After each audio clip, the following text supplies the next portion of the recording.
हमने जाना था कि पजल का कोई भी क्वेश्चन जो बनाना है हमें वो कॉलम मेथड से बनाना है हमें। तो बेसिकली हमें एक कॉलम बनाना है और कॉलम के राइट हैंड साइड पे लिखनी है वो कंडीशन जो फेवर में है। अच्छा, लेफ्ट हैंड साइड पे वो कंडीशन जो फेवर में नहीं है। लेफ्ट हैंड साइड पे कौन सी कंडीशन? वो कंडीशन जो कि फेवर में नहीं है। और उस तरीके से हम पजल के क्वेश्चन बना सकते हैं। तो ये पहला क्वेश्चन बनाया था, दूसरी पजल सॉल्व करी थी, तीसरी और चौथी। अच्छा, तो चौथी पजल जो थी ना, चौथी पजल में हमें ना पॉसिबिलिटी बनाना आया कि हम पजल को पॉसिबिलिटी भी बना के सॉल्व करेंगे, है ना। अगर जैसे देखो डेफिनेट पॉइंट होंगे, कुछ डेफिनेट पॉइंट होंगे हमारे पास, है ना, और कुछ हमारे पास हिंट्स होंगी। और उन हिंट्स से क्या बनती है? उन हिंट्स से ही पॉसिबिलिटीज बनती हैं। तो कल हमने वो सीखी पॉसिबिलिटीज बनानी है। तो टोटल 4 हमने क्वेश्चन बनाए थे, है ना, पजल के। चलिए साहब, अब ये 5वीं पजल को सॉल्व करते हैं। और अगर पॉसिबिलिटी बने 2 या 3 तो बिना झिझके इन पॉसिबिलिटीज को बना लेना, बिना हेजिटेट हुए आप इन पॉसिबिलिटीज को बना लेना। जी हाँ, बनाइए। ये क्वेश्चन आपके सामने है, करो सॉल्व, है ना, करो।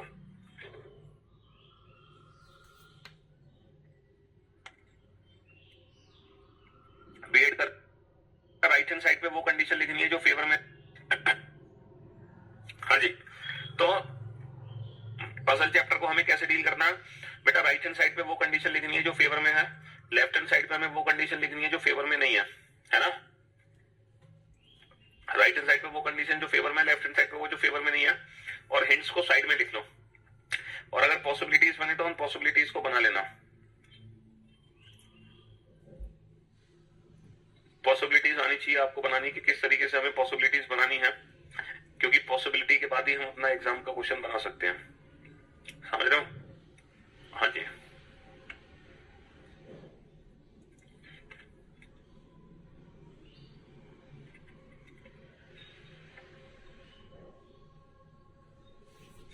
करो, कोशिश करो। रिकॉर्डेड फॉर्म में देखना, क्योंकि मैं आपको हर क्वेश्चन को बनाने का लाइव क्लास में समय दूंगा, कम से कम 3-4 मिनट।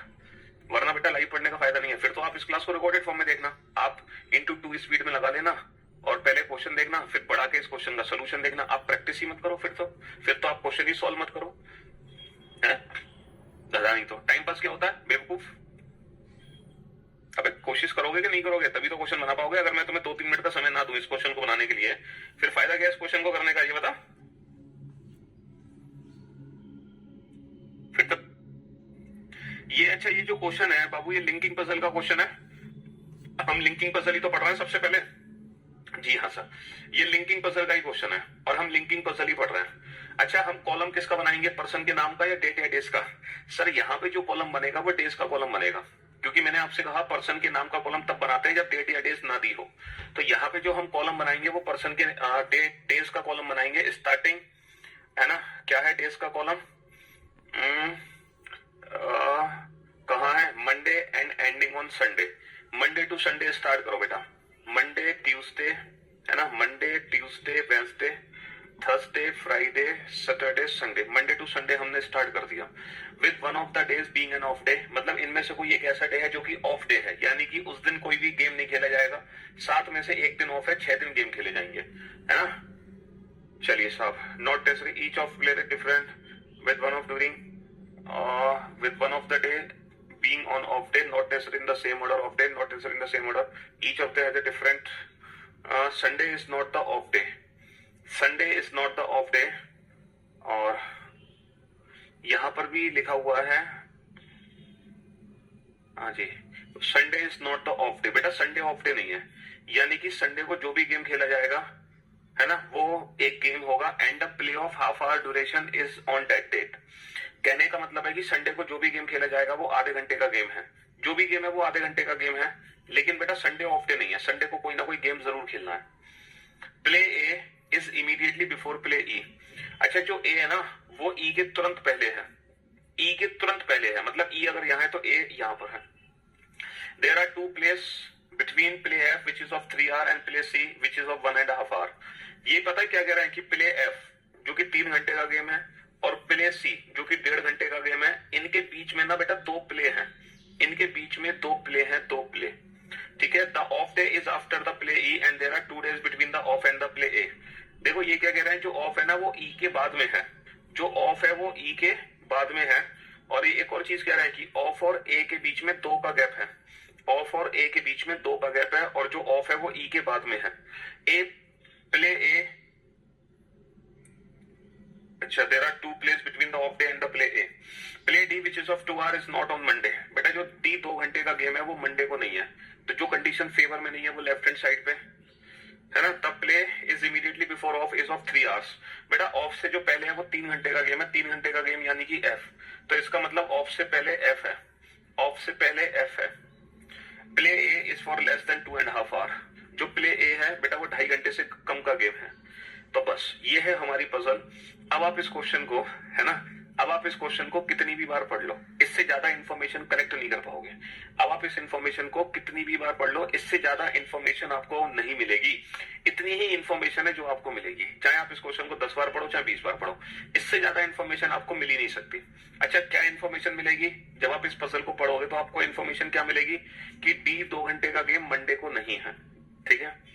संडे को एक गेम खेला जाएगा जो कि आधे घंटे का गेम है। ए जो है वो 2.5 घंटे से कम का गेम है। अच्छा, एफ और सी के बीच में 2 प्ले हैं, एफ और सी के बीच में 2 प्ले हैं। अच्छा, जो ई है उससे ठीक पहले ए खेला जाएगा, है ना, और ए और ऑफ के बीच में 2 दिन का अंतर है, और ऑफ से ठीक पहले एफ 3 घंटे का गेम खेला जाएगा। तो कुल मिला के ये सारे पॉइंट्स हमें दे रखे हैं इस पजल को कंप्लीट करने के लिए। आप इस पजल को, हाँ ये सब क्वेश्चन बुक में है, आप इस क्वेश्चन को अगर आप 10 बार पढ़ते हो, अगर आप इस क्वेश्चन को 10 बार पढ़ते हो तो भी आप यही इंफॉर्मेशन कलेक्ट कर पाओगे, इसके अलावा आपको कोई और इंफॉर्मेशन नहीं मिलेगी। अब ये जो इंफॉर्मेशन है ये तो है डेफिनेट पॉइंट और ये है हिंट्स। अब इन हिंट्स के थ्रू हम अपनी पजल को कैसे कंप्लीट करें, हम अपनी पजल को सॉल्व कैसे करें इन हिंट्स के थ्रू। हमारे पास 3 हिंट है, 3, है ना। तो बाबू मुझे एक बात बताओ, ये जो ए है मैं इसको कहां रख सकता हूं? इस ए को रखो। क्या मैं ए को संडे में रख सकता हूं? सर ए को मैं संडे में नहीं रख सकता क्योंकि फिर इसके नीचे ई एफ ऑफ नहीं आ सकता, ए ई एफ ऑफ। तो ए को मैं संडे में नहीं रख सकता। क्या ए को मैं सैटरडे में रख सकता हूं? नहीं रख सकता। ए को फ्राइडे में रख सकता हूं? ए को फ्राइडे में भी नहीं रख सकता क्योंकि इसके नीचे ई एफ ऑफ नहीं आ सकता। ए को थर्सडे में रख सकता हूं? नहीं रख सकता क्योंकि इसके नीचे ई एफ ऑफ नहीं आ सकता।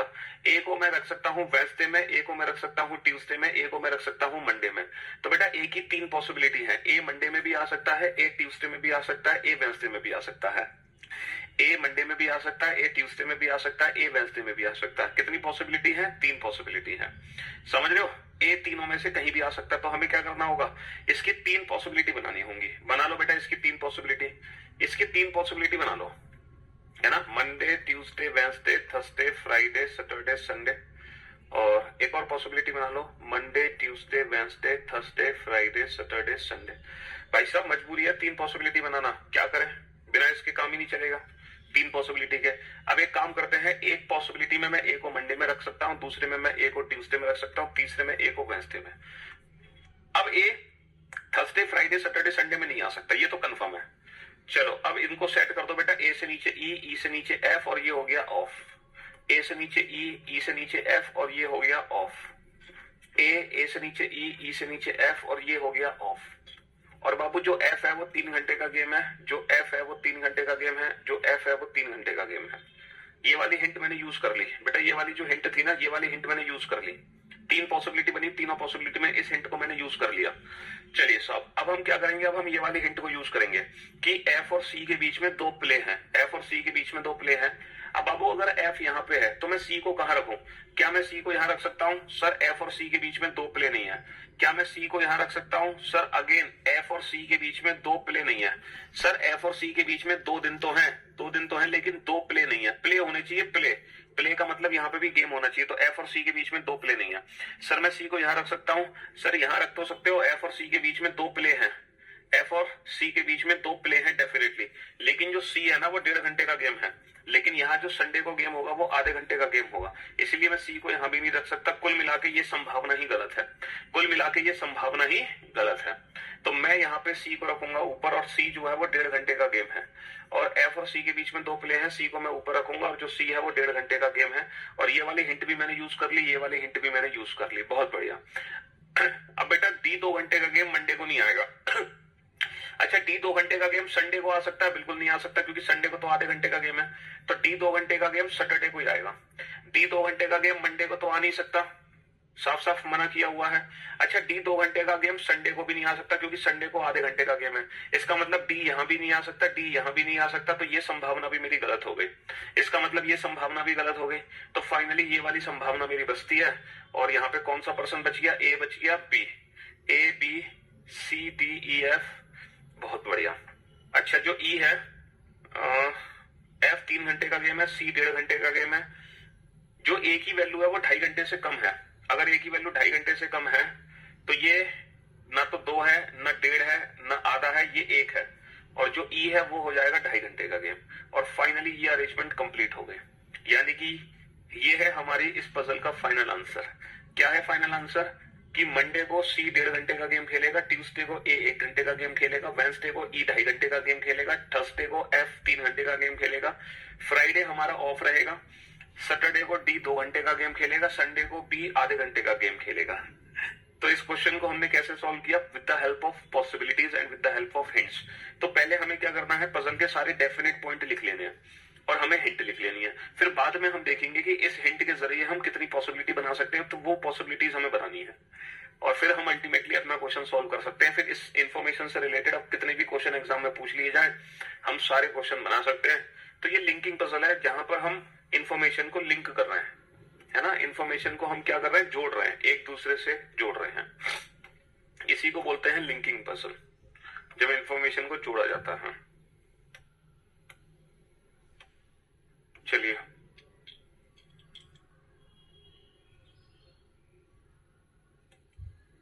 इस क्वेश्चन को बनाओ। अच्छा, जो कॉलम बनाओगे वो डेट या डेज का कॉलम बनाते हैं। सबसे पहले पर्सन के नाम का नहीं बनाते, पर्सन के नाम का कॉलम बनाएंगे जब डेट या डेज ना दे रखी हो, तब पर्सन के नाम का कॉलम बनाएंगे। ठीक है, हाँ जी। ए और ऑफ और ए के बीच में 2 प्ले हैं, और जो ए है ना वो ई से इन प्ले सी। ए और ऑफ के बीच में, यार उसने बोला था ना ऑफ से ठीक पहले एफ 3 घंटे का गेम आएगा। क्वेश्चन में बोला गया था ऑफ से पहले, देखो ये बोला गया है, there are 2 place between play F which is of 3 hour and play C. F और सी के बीच में 2 प्ले हैं, ठीक है, which is of 1.5 hour. The off day is after the play E. E के बाद ऑफ है ना, ई के बाद क्या है? ई के बाद ऑफ है।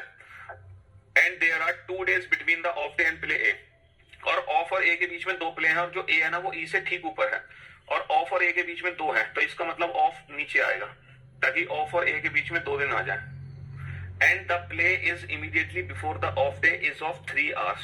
ये कह रहे हैं ऑफ से जो ठीक ऊपर है वो 3 घंटे का है, और 3 घंटे का गेम हमें पहले बताया था कि 3 घंटे का गेम जो है वो एफ है, तो इसका मतलब ऑफ से ठीक ऊपर एफ है। तो यहां से हमें पता चला ऑफ से ठीक ऊपर एफ है। ऑफ से ठीक पहले 3 घंटे का गेम है, और वही 3 घंटे का गेम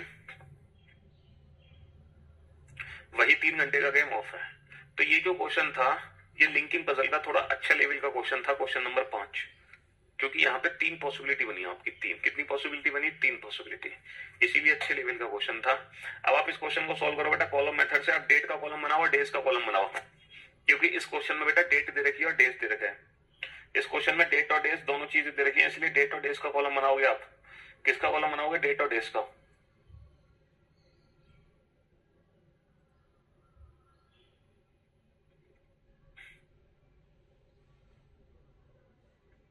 बनाओ फटाफट से।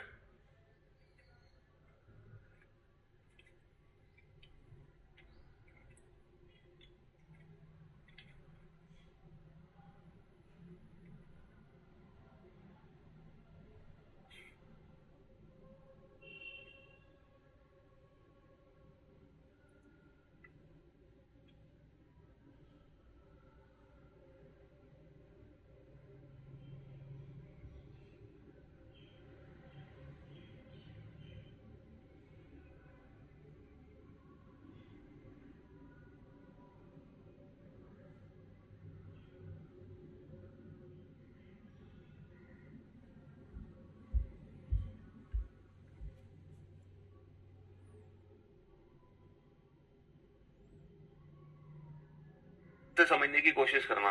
4 महीने में कमेंट का रिप्लाई नहीं आता है, इस क्वेश्चन में जो हम कॉलम बनाएंगे वो पर्सन के नाम, बेटा रिप्लाई लायक होगा नहीं, इसलिए तुम्हें रिप्लाई नहीं मिला 4 महीने में पिछले, और 4 महीने हो भी गए तुम्हें हैं पढ़ते हुए गधे।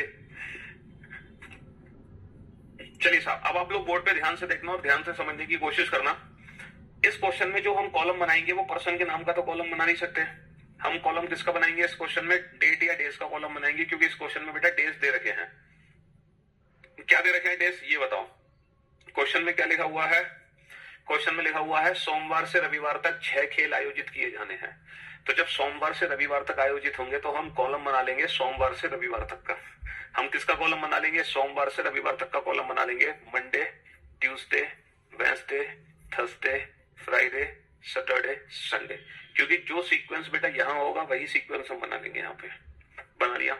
अच्छा, हर दिन एक खेल खेला जाएगा, हर दिन एक गेम होगा, एक गेम होगा हर दिन एक खेला खेला जाएगा, ठीक है जी। और एक दिन कोई खेल नहीं होगा, मतलब एक दिन ऐसा है जिस दिन कोई भी गेम नहीं होगा, यानी कि 6 गेम है। टोटल कितने गेम है मेरे पास? 6 गेम है। दिन कितने हैं? 7 दिन है। इसका मतलब एक दिन क्या है? एक दिन कोई भी गेम नहीं खेलना है। एक ऐसा दिन है जिस दिन कोई भी गेम नहीं है, जैसे कि ऑफ डे, अभी इससे पिछले वाला जो क्वेश्चन था, कोई खेल नहीं खेलने वाला दिन सोमवार या रविवार नहीं है। यानी कि सोमवार को तो बेटा पक्का गेम खेलना है और रविवार को भी पक्का गेम खेलना है। इन 2 दिनों में तो गेम खेलना ही खेलना है। सोमवार और रविवार को तो गेम खेलना ही खेलना है। तो ये हो गया पहला पॉइंट। अब बताओ, पहले पॉइंट में किसी को कोई दिक्कत? पहले पॉइंट में किसी को कोई तकलीफ? कोई तकलीफ नहीं। पहले पॉइंट से हमें सिर्फ ये पता चला कि सोमवार से रविवार तक गेम खिलाने हैं, एक दिन की छुट्टी करनी है, लेकिन वो छुट्टी सोमवार या रविवार को नहीं कर सकते। अब आजा दूसरा पॉइंट, सभी खेल 3 खेलों के प्रत्येक एक सेट में होंगे।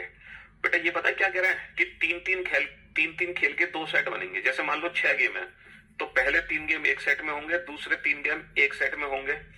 3 खेल बिना किसी अंतराल के होंगे, अर्थात उनके बीच में कोई खेल नहीं वाला दिन नहीं आता है, लेकिन तीनों खेलों के इन सेटों को एकदम पहले एकदम बाद कोई खेल नहीं वाला दिन आता है। इस दूसरे पॉइंट का मतलब क्या है कि 3-3 गेम के 2 सेट बना दो, 3-3 गेम के 2 सेट बना दो, और जो नो प्ले वाला डे है ना वो इनके बीच में नहीं हो सकता, क्योंकि ये 3 गेम लगातार खेले जाएंगे, ये भी 3 गेम लगातार खेले जाएंगे, मतलब 3-3 गेम लगातार खेले जाएंगे, लगातार। अब आप लोग मेरी बात ध्यान से सुनना, ध्यान से समझना। हमें पता है मंडे को गेम खेलना है और 3 गेम लगातार है, तो डेफिनेटली ट्यूसडे को भी गेम होगा, वेडनेसडे को भी गेम होगा, ये 3 गेम लगातार हो गए।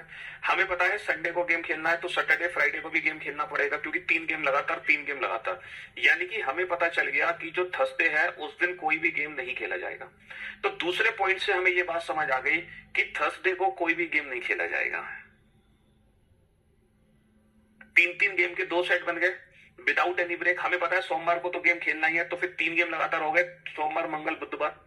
हमें पता है रविवार को तो गेम खेलना ही है, तो 3 गेम लगातार हो गए, रविवार शनिवार शुक्रवार, तो ये 3 लगातार, ये 3 लगातार। तो छुट्टी भी तो करनी है एक दिन, तो छुट्टी किस दिन करनी पड़ेगी? थर्सडे को करनी पड़ेगी।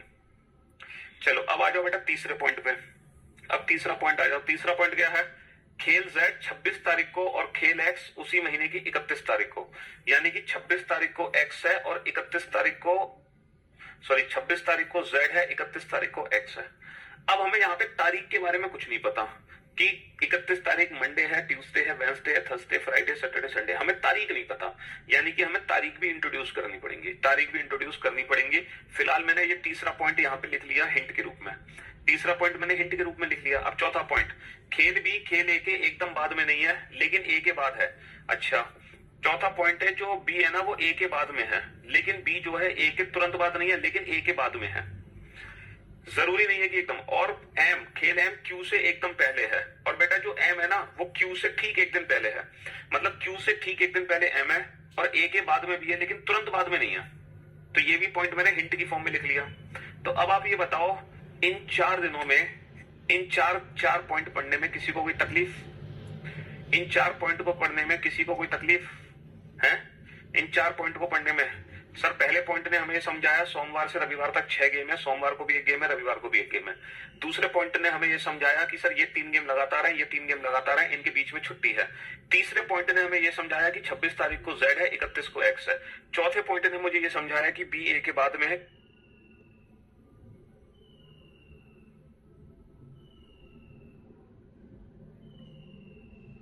Q से पहले M है। तो ये है इस पजल के पहले 4 पॉइंट। अभी तक किसी को कोई तकलीफ नहीं होनी चाहिए, बिल्कुल भी। अब आप पढ़ो सबसे आखिर वाला पॉइंट, सभी 6 खेल एक ही महीने में हुए थे। बाबू एक बात बताओ, अगर ये 6 के 6 गेम एक महीने में हुए हैं, अगर ये 6 के 6 गेम एक महीने में हुए हैं, तो ये जो 31 तारीख है वो 31 तारीख मंडे की हो सकती है। अगर बाबू 31 तारीख मंडे की है तो बेटा ट्यूसडे की 1 तारीख है, यानी कि दूसरा महीना शुरू हो गया, जबकि 6 गेम एक ही महीने में है। क्या 31 तारीख ट्यूसडे की हो सकती है? अगर 31 तारीख ट्यूसडे की है तो वेंसडे को 1 तारीख हो गई, दूसरा महीना शुरू हो गया, जबकि दूसरा महीना शुरू नहीं कर सकते। अगर 31 तारीख वेंसडे की है तो थर्सडे को बेटा दूसरा महीना शुरू हो गया, दूसरा महीना शुरू नहीं कर सकते, क्योंकि 6 के 6 गेम एक ही महीने में है। तो 100% जो 31 तारीख है वो सिर्फ और सिर्फ संडे की होगी। संडे से पहले 31 तारीख हो ही नहीं सकती, क्योंकि अगर आपने संडे से पहले 31 तारीख रख दी तो डेफिनेटली दूसरा महीना शुरू हो जाएगा, लेकिन हमें दूसरा महीना शुरू नहीं करना। इसका मतलब जो सबसे आखिरी दिन है वही 31 तारीख है। तो बेटा 31 तारीख ये है, तो ये 30 तारीख है, ये 29 तारीख है, ये 28 तारीख है, ये 27 तारीख है, ये 26 तारीख है, ये 25 तारीख है। तो हमें तारीख भी पता चल गई, और हमें पता है 26 तारीख को जेड है, 26 तारीख को कौन सा गेम है? जेड है। और 31 तारीख को एक्स है, 31 तारीख को कौन सा गेम है? एक्स है। तो ये वाली हिंट बेटा यूज कर ली हमने, ये वाली हिंट यूज कर ली, बहुत बढ़िया। अब आप ये वाली हिंट यूज करो, एम को क्यू से ठीक ऊपर रखो। क्या बेटा मैं क्यू को यहां रख सकता हूं? नहीं रख सकता, क्यू से ठीक ऊपर एम नहीं है, क्यू से ठीक ऊपर एम नहीं हो, क्यू यहां आ ही नहीं सकता, क्यू यहां नहीं आ सकता, क्यू से ठीक ऊपर एम नहीं है, क्यू यहां नहीं आ सकता, क्यू से ठीक ऊपर एम नहीं है, क्यू यहां आ ही नहीं सकता। तो 100% क्यू सिर्फ और सिर्फ यहां आएगा, और क्यू से ठीक ऊपर कौन आ गया? क्यू से ठीक ऊपर एम आ गया। और बाबू जो बी है वो ए के बाद में है, तो ये ए है और ये बी है, और ये फाइनल अरेंजमेंट हमारी कंप्लीट हो गई कि 25 तारीख मंडे को ए गेम खेलना है, 26 तारीख ट्यूसडे को जेड खेलना है, 27 तारीख वेंसडे को बी खेलना है, 28 तारीख थर्सडे को छुट्टी है, 29 तारीख फ्राइडे को एम खेलेगा, 30 तारीख सैटरडे को क्यू खेलेगा, 31 तारीख संडे को एक्स खेलेगा। मंडे टू संडे बोला था ना उसने, मंडे टू संडे, तो ये लगातार 7 दिन है एक ही सप्ताह के। पहले लिखा हुआ है बेटा सोमवार से रविवार, तो ये सप्ताह के लगातार दिन है, सोमवार से रविवार तक, सोमवार से रविवार तक।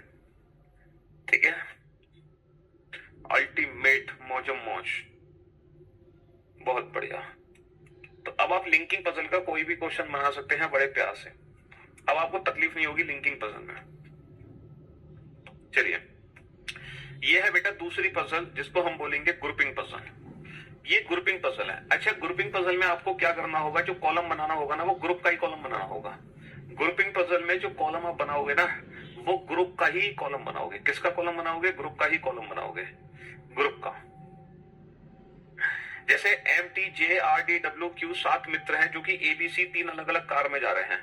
तो बाबू यहाँ पे जो कॉलम बनेगा वो कार का कॉलम बनेगा। 3 अलग अलग कार है, कार ए, कार बी और कार सी। कुछ लोग कार ए में है, कुछ लोग कार बी में है, कुछ लोग कार सी में है। तो ग्रुपिंग पजल में जहां हम एक ही ग्रुप में 2-4 लोगों को डाल देते हैं वहां पे कॉलम भी उसी का बनाना है। चलो, अब आपको मैं टाइम देता हूं 1 से 2 मिनट का इस क्वेश्चन को सॉल्व करने के लिए। आपके समझाने के बाद सब इजी लगता है। आप कितने तो मैं लेफ्ट हैंड साइड पे लिखता हूं, जैसे मैं लिखता ना, तो बेटा यहाँ पे तो ऐसा मतलब फेवर इन द सेंस, जैसे मैं आपसे कहता कि मंडे को एक्स खेला नहीं जाएगा, तो फिर एक्स को मैं लेफ्ट हैंड साइड पे लिखता हूं। जैसे मैं लिखता ना मंडे को वाई नहीं खेला जाएगा, तो फिर मैं वाई को लेफ्ट हैंड साइड पे लिखता। ये है। तो बेटा इस वाले क्वेश्चन में तो ऐसा था ही नहीं कि कोई कंडीशन फेवर में ना हो, ऐसा तो पॉइंट हमें दिया ही नहीं था ना।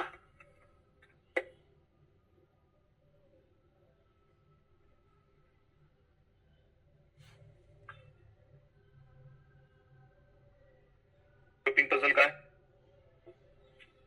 से रिलेटेड इंफॉर्मेशन है उस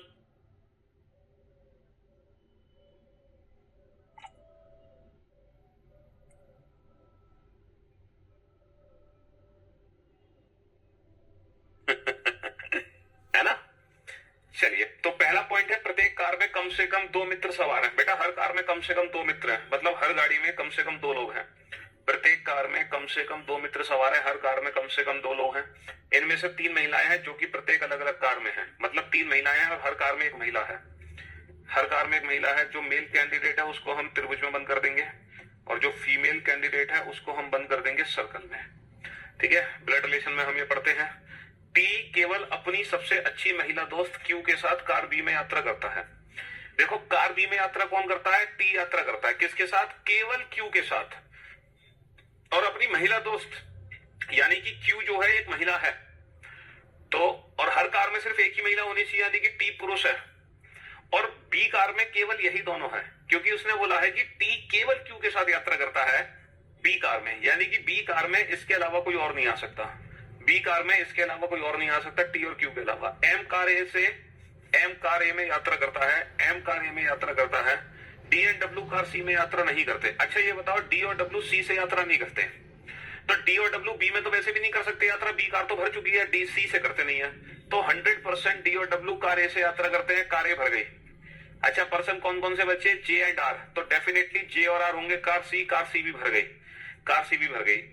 अगला पॉइंट, जे महिला नहीं है, जे महिला नहीं है तो जे पुरुष है, जबकि डब्ल्यू एक महिला है, डब्ल्यू एक महिला है। तो एक बार बताओ हर कार में एक महिला है, एक महिला ये एक महिला ये, तो ये भी तो एक महिला हो गई, और फिर ये दोनों पुरुष हो गए, और ये हमारा हो गया फाइनली पजल सॉल्व, है ना, ये हो गया फाइनली पजल सॉल्व।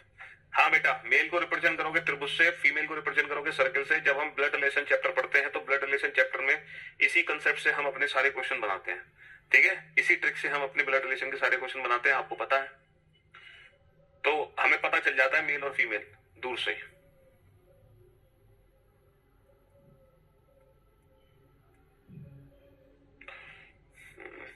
देखा अब ये क्वेश्चन सॉल्व हुआ कि नहीं हुआ, ऐसे ही सॉल्व होगा। तो अब आप इस क्वेश्चन को पढ़ो ध्यान से और ध्यान से समझो कि ये क्वेश्चन लिखा क्या है। हाँ जी, क्वेश्चन क्या लिखा है, तीन परिवार है ना, तीन परिवार है एक्स वाई जेड।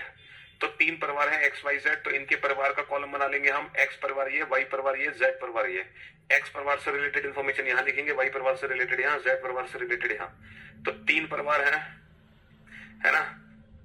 ए में तीन कैसे हो गए, अबे तुम घोंचू हो क्या बिल्कुल, कम से कम दो होने चाहिए, तो ज्यादा से ज्यादा तो तीन हो सकते हैं ना, कम से कम दो होने चाहिए, तो कम से कम दो तो है ही, और टोटल 7 लोग हैं, तो 2 और 2 4 और 2 6, तो एक तो किसी और में जाएगा ही जाएगा, दो से कम नहीं होने चाहिए, ज्यादा तो कितने भी हो सकते हैं।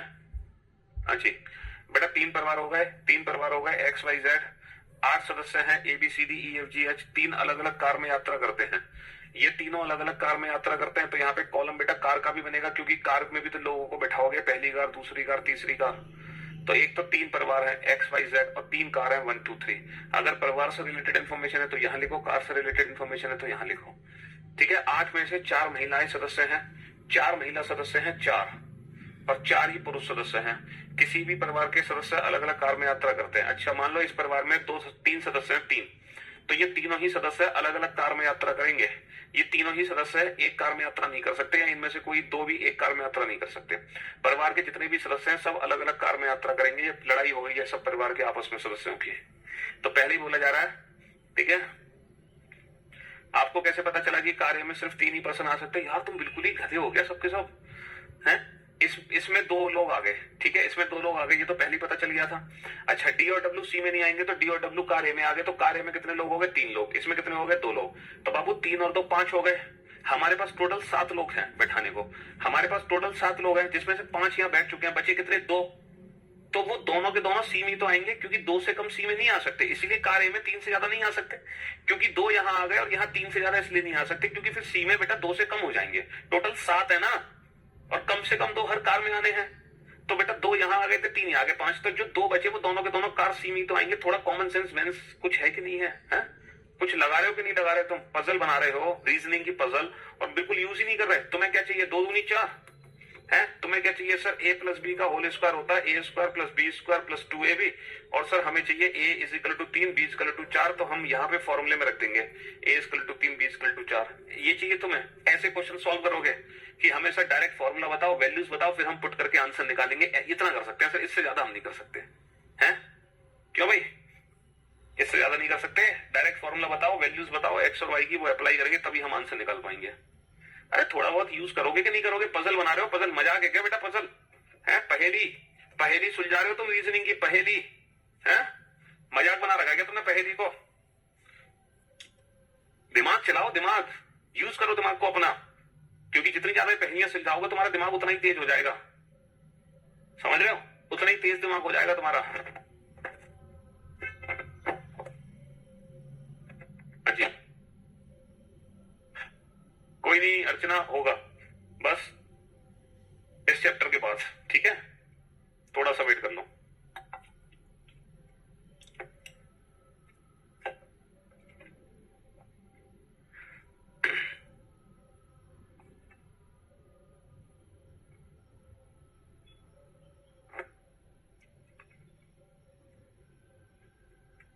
सर जी मैं पहली बार रीजनिंग पढ़ रहा हूँ, इस बार 12th का एग्जाम दिया था और आपसे पढ़ने के बाद रीजनिंग हलवा लग रही है। गुरुजी thanks sir, love you sir. देखो ये 12th का बच्चा है, इसने देखो ये बना रहा है सारे क्वेश्चंस को, तुम ऊंट हो गए हो, ऊंट होके भी नहीं बना पा रहे हो।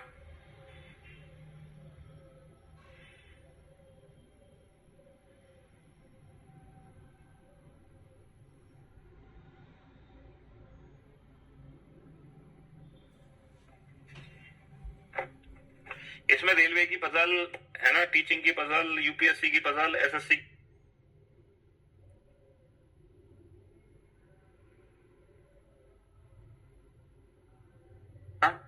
ए कि हर कार में कम से कम, हाँ जी चलिए साहब अब बनाते हैं इस क्वेश्चन को। प्रत्येक कार में कम से कम एक पुरुष और एक महिला का होना जरूरी है, प्रत्येक कार में कम से कम 2 सदस्य हैं। तो ये वाला पैराग्राफ तो आपने पढ़ लिया होगा कि हर कार में कम से कम एक महिला होनी चाहिए, हर कार में कम से कम एक पुरुष होना चाहिए, कम से कम 2 सदस्य हर कार में होने चाहिए। ठीक है जी, हाँ जी। अब पढ़ते हैं पहला पॉइंट, ठीक है, हाँ जी बिल्कुल मिलने आना। ए परिवार वाई से है, ए परिवार वाई से है, तो जो ए है वो वाई फैमिली में है, ए जो है वो परिवार वाई से है और कार थर्ड में यात्रा करता है, और कार थर्ड में यात्रा करता है। ए कार वाई से है और कार थर्ड में यात्रा करता है। डी ई की पत्नी है और वे क्रम से फर्स्ट और सेकंड कार में यात्रा करते हैं। क्रम से, क्रम से का मतलब डी फर्स्ट में, ई सेकंड में, और डी ई की पत्नी है। देखो डी पत्नी है तो डी महिला है, ये किसकी पत्नी है, ई की, तो ई पुरुष है, और ये पति पत्नी है तो इनमें मैंने प्लस साइन लगा दिया पति पत्नी के लिए। डी पत्नी है ई की, और डी कार फर्स्ट में और ई कार सेकंड में, ये महिला है, ये पुरुष है। एच बी का पुत्र है। देखो एच अगर पुत्र है तो, एच पुत्र है तो त्रिभुज, क्योंकि मेल है, ये किसका पुत्र है, बी का, तो बी इसकी मम्मी या पापा है। मम्मी या पापा इससे ऊपर रख दो, मम्मी या पापा इससे ऊपर रख दो, क्योंकि बेटा बाद में आएगा, माता पिता पहले आएंगे, ऊपर नीचे रख दो। तो एच किसका पुत्र है, बी का। जो की वर्ड किसके लिए है, बी के लिए। बी जी की पत्नी है, बी पत्नी है सर्कल में, किसकी पत्नी है, जी की। तो बेटा एच पुत्र है बी का और बी पत्नी है जी की। ये परिवार का संबंध हो गया तीन लोगों का आपस में, और ये परिवार जेड से है, और ये किस परिवार से है, जेड परिवार। जेड परिवार में बी है, जेड परिवार में जी है, जेड परिवार में एच है। बी महिला है, जी पुरुष है, जो कि इस महिला का पति है, इन दोनों का एक लड़का है एच। मेरे ख्याल से जेड परिवार पूरा हो गया, क्योंकि 3 से ज्यादा सदस्य तो हो ही नहीं सकते, या हो सकते हैं 3 से ज्यादा सदस्य, चलो हो सकते हैं शायद। अगला पॉइंट, सी एफ की पत्नी है। अच्छा सी पत्नी है सर्कल, इसका पति कौन है, एफ, तो इसकी शादी एफ से करा दो। जो ए की पत्नी है, सॉरी जो कि इसकी पत्नी है ए की, सी ए की पत्नी है, इसकी शादी ए से करा दो। तो बेटा ए जो है वो पुरुष हो गया, और इसकी पत्नी कौन है, इसकी पत्नी सी है, जो कि सी के साथ आएगी। सी कार सेकंड में यात्रा करती है, कार सेकंड में कौन यात्रा करती है, सी, सी कार सेकंड में यात्रा करती है। जी एफ के साथ यात्रा नहीं करती, जी जो है एफ के साथ यात्रा नहीं करती, जी एफ के साथ यात्रा नहीं करती। देखो ये जो परिवार है, ये परिवार बीजीएच, ये परिवार जेड है, ये परिवार जेड है, और ये जो ए और सी है ये परिवार वाई है, ये परिवार वाई है। तो डेफिनेटली ये जो डी और ई है ना, ये एक्स परिवार के ही सदस्य बच गए, ये एक्स परिवार के ही सदस्य बच गए। ई पति है, डी पत्नी है, तो ये एक्स परिवार है। तो ये तो बन गया एक्स परिवार, ये बन गया वाई परिवार, ये बन गया जेड परिवार। ये पति पत्नी, ये पति पत्नी, ये पति पत्नी, और इन दोनों पति पत्नी का एक लड़का दे रखा है एच, और इन दोनों पति पत्नी का कोई दे रखा है, सी एफ की पुत्री है, सी एफ की पुत्री है, जो कि ए की पत्नी है। सब गड़बड़ हो गया। सी पुत्री थी किसकी, एफ की, एफ को ऊपर, जो की वर्ड किसके लिए, एफ के लिए। एफ है पत्नी किसकी, एफ है पत्नी ए की, तो ए की जो पत्नी है ना वो एफ है, बेसिकली ए की पत्नी एफ है, ए की पत्नी एफ है, और सी एफ की पुत्री है। ये है बेसिकली बाबू वाई परिवार, ये है वाई परिवार। तो बेटा वाई परिवार पति पत्नी और उनकी बेटी, जेड परिवार पति पत्नी और उनका बेटा, एक्स परिवार पति पत्नी, इनकी कोई औलाद नहीं है, ठीक है, हाँ जी। जी एफ के साथ यात्रा नहीं करता, ये हमें पता है। अच्छा हमने तीनों परिवार तो बना दिए, हमने तीनों परिवार तो बना दिए, हमने तीनों परिवार बना दिए, तीनों परिवारों में आपस में संबंध भी हमने बना दिया। अब हम ना इन परिवारों को ना कार में बैठाना शुरू करते हैं, कार में। अच्छा ये बताओ, एक्स परिवार के दोनों सदस्य कार में बैठा दिए, डी और ई, हाँ सर एक्स परिवार के दोनों सदस्य मैंने कार में बैठा दिए, डी और ई, बहुत बढ़िया, एक्स परिवार के दोनों सदस्य बैठा दिए। अच्छा वाई परिवार के तीनों सदस्य कार में बैठा दिए मैंने, है सर, ए पति है तो ए को त्रिभुज में बंद कर दो, ए को बैठा दिया, सी को बैठा दिया मैंने, अब बेटा एफ को बैठाना बाकी रह गया। अच्छा एफ को मैं कहां बैठाऊं? तीसरी कार में एफ को नहीं बैठा सकता, दूसरी कार में मैं एफ को नहीं बैठा सकता, क्योंकि तीनों परिवार के सदस्य अलग अलग कार में जाएंगे, तो डेफिनेटली एफ को मुझे फर्स्ट कार में बैठाना पड़ेगा और ये तीनों सदस्य बैठ गए। अब बच गया बेटा जेड परिवार के 3 सदस्य बी जी एच। अब मुझे बी जी एच को बैठाना है यहाँ पे, अब मुझे बी जी एच को बैठाना है। अच्छा ये बताओ, मेरे पास एक लड़की बची है फीमेल, और हर कार में एक मेल और एक फीमेल का होना जरूरी है। यहाँ पे फीमेल आ चुकी है, यहाँ भी फीमेल आ चुकी है, यहाँ पे कोई फीमेल नहीं आई, और इन 3 सदस्य में से जो फीमेल सदस्य है वो डेफिनेटली कार थर्ड में है 100%, क्योंकि यहाँ पे फीमेल का आना जरूरी है। तो जो बी है उसको मैं तीसरी कार में बैठाऊंगा। अब बच गया मेरे पास जी और एच। अच्छा जी और एच में से जो जी है वो एफ के साथ नहीं यात्रा करेगा, जो जी है वो एफ के साथ यात्रा नहीं करेगा, तो डेफिनेटली जी को मैं यहां बैठा दूंगा सी के साथ, और ये कौन आ जाएगा? ये आ जाएगा एच। तो ये आ गए बेटा परिवार के सदस्य।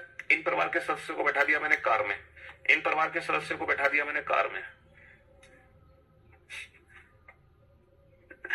हाँ जी, तो ये थी ग्रुपिंग पजल, है ना, ग्रुपिंग कॉलम से हमें बनानी है। तो आज भी हमने 4 ही पजल के सॉल्व किए। पजल को हम थोड़ा थोड़ा करके पढ़ेंगे, एक साथ हम ढेर सारी पजल नहीं पढ़ेंगे एक दिन में, थोड़ा थोड़ा करके हम पजल के क्वेश्चन पढ़ेंगे। तो अब बेटा हमारे पास 2 दिन है, सैटरडे और संडे, है ना। अब इन सैटरडे संडे 2 दिनों में हमारी छुट्टी है। अब इन 2 दिनों में आपको करना क्या है? इन 2 दिनों में आपको करना यह है कि ये जो 8 क्वेश्चन मैंने पजल के कराए हैं, इन 8 क्वेश्चन को आप लोग कल और परसों में दोबारा सॉल्व करोगे। मतलब कल भी आप इन 8 क्वेश्चन को सॉल्व करोगे और परसों भी आप इन 8 क्वेश्चन को सॉल्व करोगे, तब मंडे को हमारी मुलाकात होगी, है ना। तो कल और परसों में ये सारे 8 क्वेश्चन आपको सॉल्व करके आने हैं, और वही बच्चा मंडे की क्लास अटेंड करेगा जो 8 क्वेश्चन कल भी सॉल्व करेगा और परसों भी सॉल्व करेगा। दोनों दिन लगातार। जी को थर्ड कार में ले सकते थे, एक बच्चे ने कहा जी को थर्ड कार में ले सकते थे। बाबू अगर मैं जी को थर्ड कार में ले लूंगा तो एक परिवार के 2 सदस्य एक ही कार में नहीं आ गए, जबकि परिवार के जो सदस्य हैं वो एक ही कार में नहीं आ सकते, अलग अलग कार में आएंगे। एक ही परिवार के सदस्य अलग अलग कार में आएंगे, इसीलिए मैं जी को कार थर्ड में नहीं ले सकता, क्योंकि कार थर्ड में सिर्फ और सिर्फ बी ही आ सकती है, क्योंकि एक महिला का आना जरूरी है और इन तीनों में से सिर्फ यही महिला है। ठीक है, तो इन 8 क्वेश्चन को आप कल भी सॉल्व करोगे और इन 8 क्वेश्चन को आप परसों भी सॉल्व करोगे, तभी मंडे को मुलाकात करोगे, वरना मंडे को आना मत क्लास में। ठीक है, हाँ जी, लव यू गाइस, लव।